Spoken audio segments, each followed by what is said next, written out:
So in this video, we're going to work on modifying actual triangles rather than individual vertices.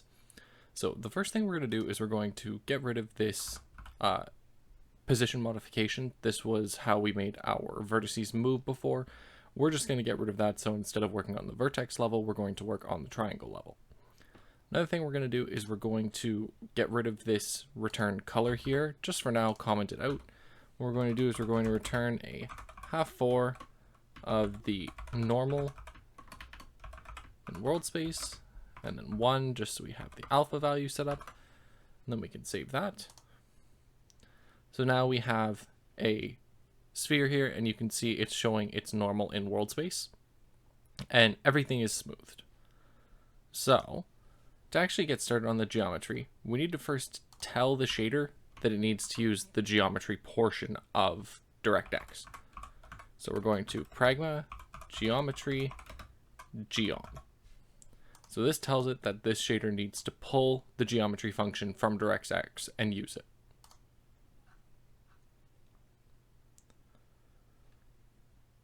The next thing we need to do is we need to define a new struct. This struct we're going to call geom to frag. And inside of it, what we need to do is we need to get everything that's inside of our varying struct. We're going to copy and we're going to paste it, because this is what's actually going to be passed to our fragment shader.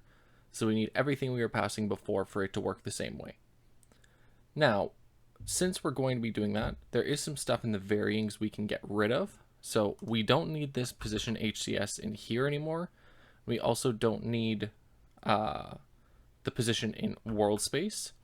However, we will need the position in object space. We will need to pass the position OS value from the attributes to the vertex fragment, or to the vertex shader. So put that there. Now we'll have to make a few changes here. So we're going to leave most of this the same, but we're going to comment some stuff out. So since our varying struct no longer has a position HCS value in it, we can get rid of that. What we're going to do is we're also going to get rid of this position in world space. We'll leave the UV and the normal, but we need to add an out dot position world space equals in dot, oops, sorry, not world space, object space. So we're passing the position in object space directly from one stage to the next. And then what we need to do is we need to now go in here. We're going to do a void geom. And then what we need to do is we need to tell it we're getting a triangle. And we're going to feed it in a varyings struct. And this is going to be an array of size 3. Because since it's a triangle, it has 3 vertices, so we're going to deal with 3 points from our vertex shader. Then we do an in-out. We want to define a triangle stream. This is going to put out a geom to frag. We're just going to name it tri-stream.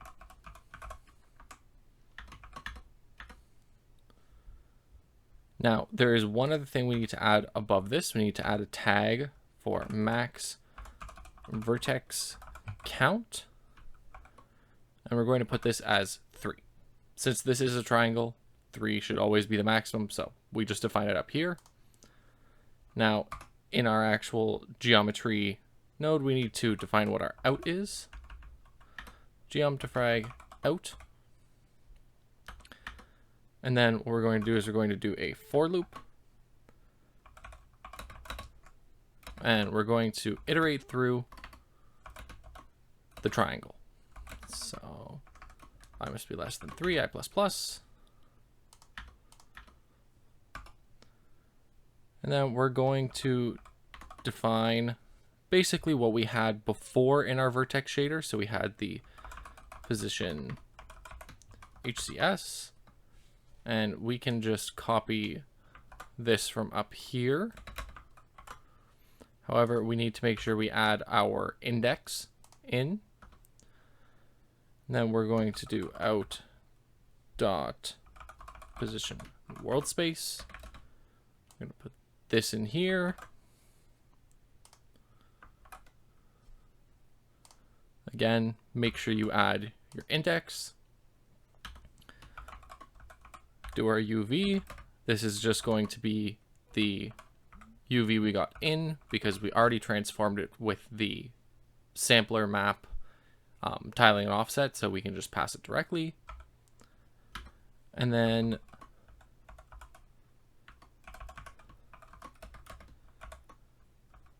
we'll pass the normal as well. Finally, we need to append this to our tri-stream.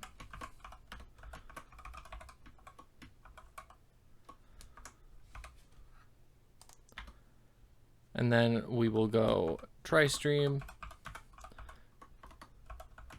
restart strip. This tells it to start the strip back from 0. So we've completed, after this for loop, we've completed a triangle. It needs to now restart the strip. Then the last thing we need to do here is we need to change this frag from a varyings in to be a geom to frag in, because we've added an extra stage in the middle. So we need this to take it from the latest stage, so everything we have done math-wise on it actually works. So now if we put that as a geom to frag, since luckily this has everything that our old varyings had before, we can just pass it directly to the fragment shader and it should do everything it was doing before. Now if we go back here, I put UVL and not, there we go. So now we have this, but it's not really doing anything. And that's because we're just passing the data directly from one to the other. But it's not giving us an error. So that's a good start. What we're going to do is we're going to, instead of having the smooth shading for the normals, we're going to do flat shading for them.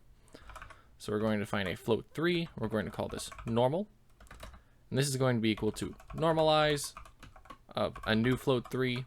And this float 3 is going to be all of the components of our 3 vertices added together.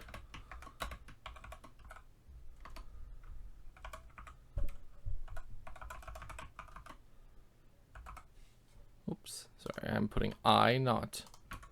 So you need to make sure you're defining it as 0, 1, 2. We're adding them together.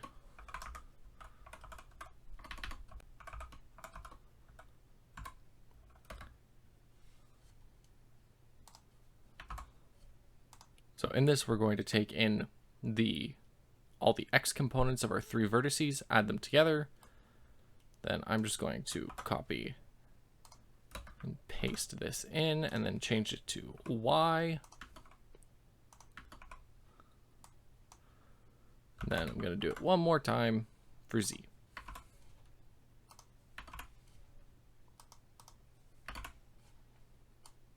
Okay, make sure we have a semicolon. So now we have that normal.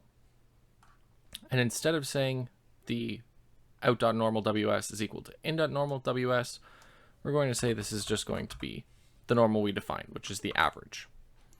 Now with that saved, what you can see now is we have flattened faces. We've shaded the geometry to be flat. It's no longer interpolating the normals between the points. So this lets us create flat geometry. And now if we want to, what we can do is we can displace these triangles along that geometry.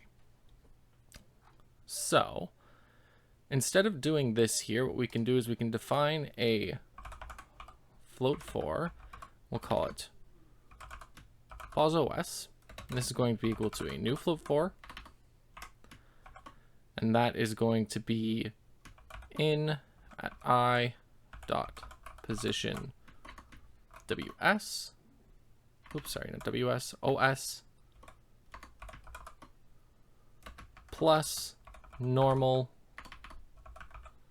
let's say times 0.25, and then in at I dot position OS dot W, This just needs to be the XYZ component. Do that. And then instead of having this here, we're going to do this as pause OS. So when we transform, we're transforming with these. Now if we save that and we go back here, you'll see that now every one of our individual triangles is displaced along this normal. We can also, add something like times underscore sine time dot y to have it animate like we had before. So now you'll see that our sphere is shrinking or growing by those normals with sine time. So that's how we can create a basic effect, but the difference between this and the other one is before it was stretching the triangles. This time it's keeping the triangles the same size as what they are when the displacement is 0, and it's just moving them based off of that. So if I get rid of this return here to return the normal, and I instead change it back to being the color, I can save. And now we have our sphere moving with sine time. And we have our regular texture applied. If, say, you wanted to displace these triangles by a value from texture, we can do that. So we can define a half here. We'll call it displacement. And this will be a sample of our texture down here. So this we're going to copy and paste, but something really important in geometry and vertex shaders, you can't just use a sample texture 2D. Sample texture 2Ds happen after rasterizing the screen, and they basically find the appropriate MIP level to use. So you need to use a sample texture 2D LOD in order to actually sample it properly, and we're going to set the LOD to 0. Now, if we multiply this by our displacement and we save it, oops, make sure that you set the appropriate index here. Now, I'm just going to press play so I don't have to keep moving my mouse to get it to work.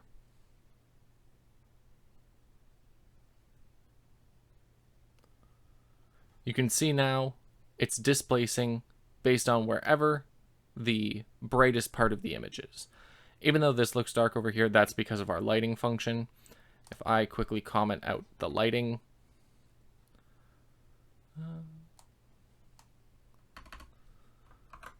we just have this. Wherever the texture is the brightest that happens to fall onto a vertex, it will start being displaced along that point. So where it's really dark and black, there's barely any displacement, but where it's bright and white, there's a lot of displacement. So that's pretty much all there is to a basic geometry shader.